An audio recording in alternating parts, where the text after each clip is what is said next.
Hi guys, welcome back to my channel Divya Mahendra. మనకి కొత్త ఇంటి కోసము ఇంటి ముందు ఒక పెద్ద మొక్క పెడదామని చెప్పేసి నర్సరీకి అయితే వెళ్ళాము. మాకు దగ్గరలో ఉన్నది. సో అక్కడ చాలా పెద్ద పెద్ద మొక్కలు ఉన్నాయి, చాలా బాగున్నాయి. అలాగే పూల కుండీలు ఉంటాయి కదా, అవి కూడా చాలా స్టైలిష్గా ఉన్నాయి. సో అందుకని ఎప్పటి నుంచో వెళ్దాము అని అనుకున్నాము. అలాగే నర్సరీ లోపల కూడా వెళ్ళి చెక్ చేస్తూ ఉన్నాము. సో చాలా బాగున్నాయి అన్ని మొక్కలైతే.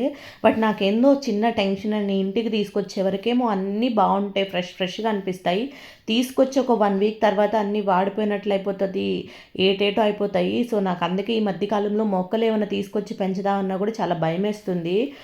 అందుకే నేనైతే మా వారిని ఆర్టిఫిషియల్ ప్లాంట్స్ తీసుకొచ్చేసి పెట్టేసుకుందాం అని చెప్పి అంటూ ఉంటాను. బట్ నాకు మళ్ళీ మా వారికి ఆర్టిఫిషియల్ నచ్చదు, మామూలు మొక్కలే కావాలంటారు. ఇంకా తన కోసము 1-2 అలా తెచ్చుకొని రిమైనింగ్ ఆర్టిఫిషియల్ పెడదామని అనుకుంటున్నాను. అలాగే నేను ఏ మొక్క కొన్నాను, ఎంత కాస్ట్ పడింది, ఎలా ఉంది ఇప్పుడు అనేది నేను నెక్స్ట్ వీడియోలో మీకు పోస్ట్ చేస్తాను.